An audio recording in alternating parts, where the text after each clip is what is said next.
100 years ago, 1911. Another important thing happened that year. 3 companies took a bold step and created the Computing, Tabulating, Recording Company. And the world was about to get a whole lot smarter. By 1912, the year I was born, the company already has 1,300 employees. 1913. The company's Hollerith tabulating machine, once used only in census taking, is now applied to industry. In 1914, 76 years before the American Disabilities Act was passed, they hire their first disabled worker. In 1915, the best man for the job of president is Thomas J. Watson. Mr. Watson believes that all the problems of the world can be settled easily if people are only willing to think. 1917, Brazil. 1918, 3,000 employees. Growth. 1919, the electronic synchronized time clock. The first printing tabulator. The job ticket printing machine. The Carroll rotary card press. The electric key punch. By 1924, as a way to signal the company's future ambitions, Watson changes the name of the company to International Business Machines, IBM.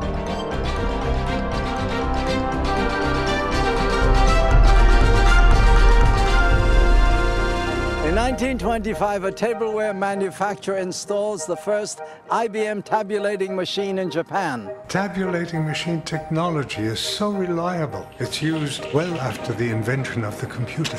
I was born in 1927, and so is the automated gang punch. The 80-column IBM punch card. The first card-counting printing sorter ships in 29. In 1930, Watson received his first patent for a traffic signal timing system. 1931, IBM introduces the automatic multiplying punch, the automatic reproducing punch, the first motor drive duplicating punch, and the first automatic summary punch.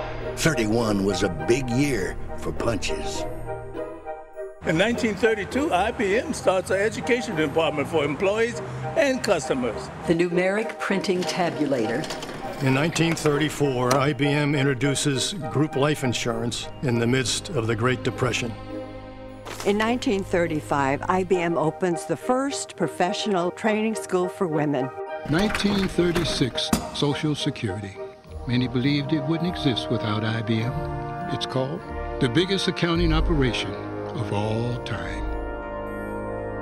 1937, IBM China.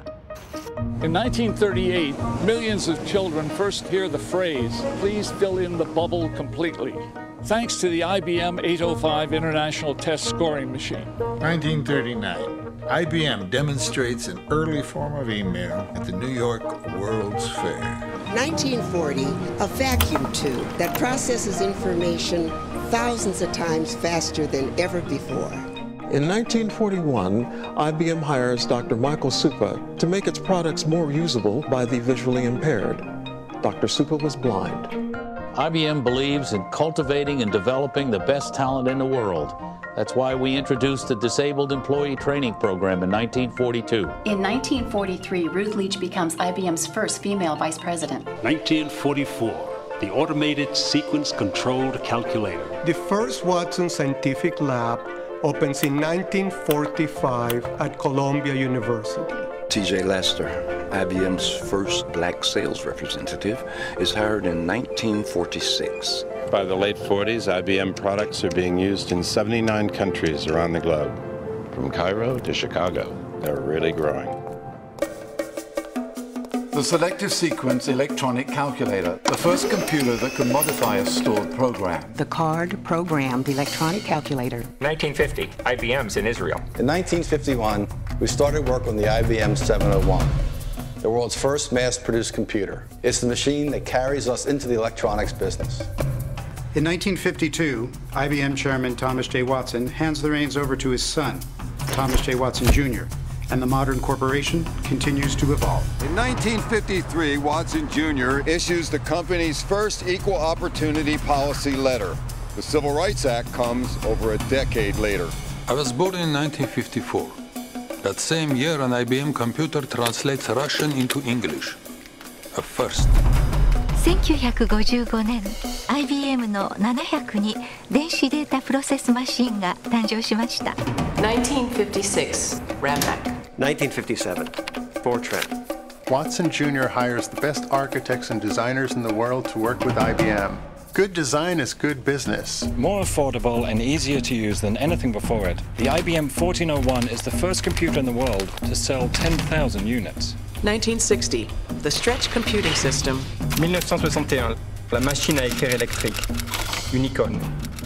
In 1962, IBM develops the Sabre reservation system for American Airlines. What once took hours can now be done in real time. The following year, in one of the riskiest decisions ever made in business, Watson Jr. bets the future of the company on the IBM System 360.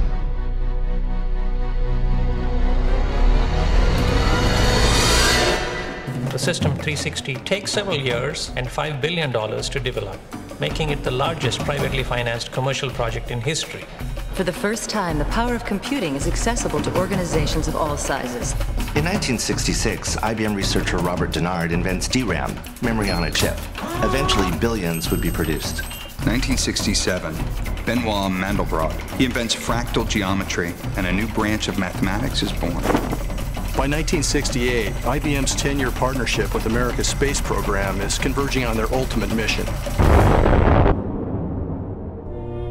As we explore the reaches of space, let us go to the new worlds together, not as new worlds to be conquered, but as a new adventure to be shared.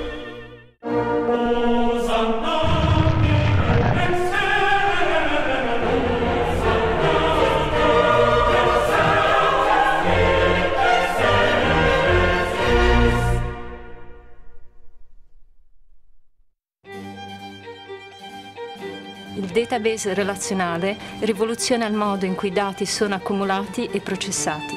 1971. Computers can talk. IBM's first automated teller machine was introduced in June of '72. In 1973, IBM introduces the UPC barcode. 1974, Systems Network Architecture.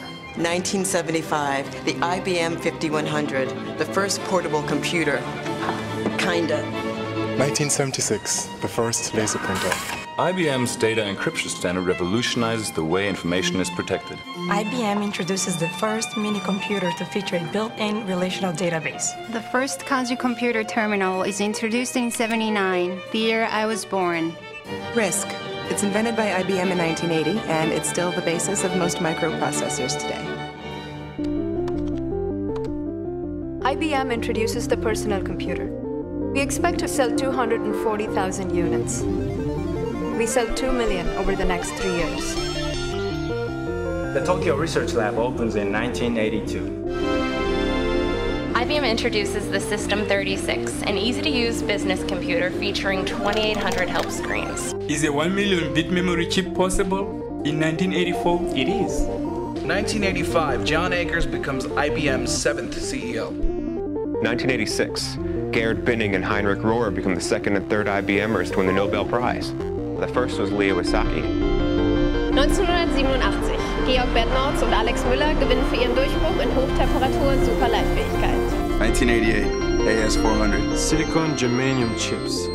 1990. What does an IBM scientist do to prove he can move atoms? He rearranges them to form the letters IBM. IBM researchers invent a computer chip that can move 8 billion bits of information in a single second. ThinkPad. The early 90s. Tough times for IBM. Some people wonder if the company's going to make it. But in 1993, Lou Gerstner arrives and takes IBM in a whole new direction. IBM refocuses everyone on the customer. How? Solutions. Systems. Software. Services. E-business. By 1997, IBM is back. The same year, IBM's Deep Blue defeats the reigning grand champion of chess. A thrilling win for IBM's Deep Blue.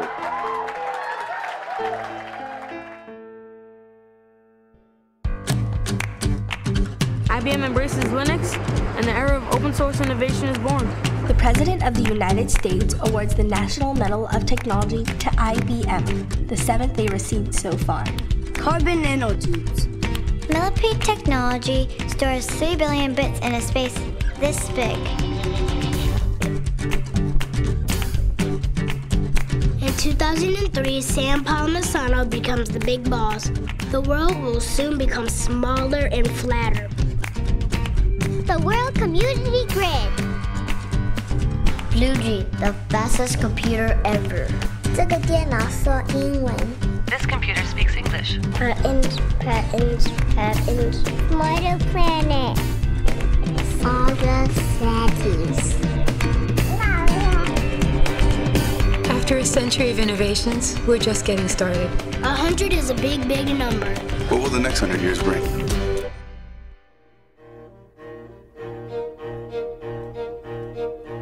I use the past to predict the future. I'm working on the next big breakthrough. In 10 years, supercomputers could use 10 times less power and run 1,000 times faster. I'll be able to sequence a genome so we can create personalized medicine. The whole world is data. I'm using data to help detect the onset of disease. I've discovered a way to build curiosity into the system. I'm working on a system that can think like you. We've always been working for the future. That's what I'm working on. That's what I'm working on. That's what I'm working on. I'm an IBMer. I'm an IBM. I'm an IBM. I'm an IBMer. I think that you have to have more than just a machine.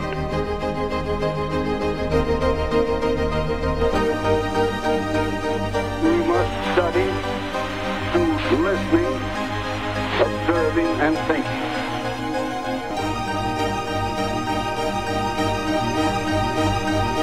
All of the problems of the world could be settled easily if men were only willing to think.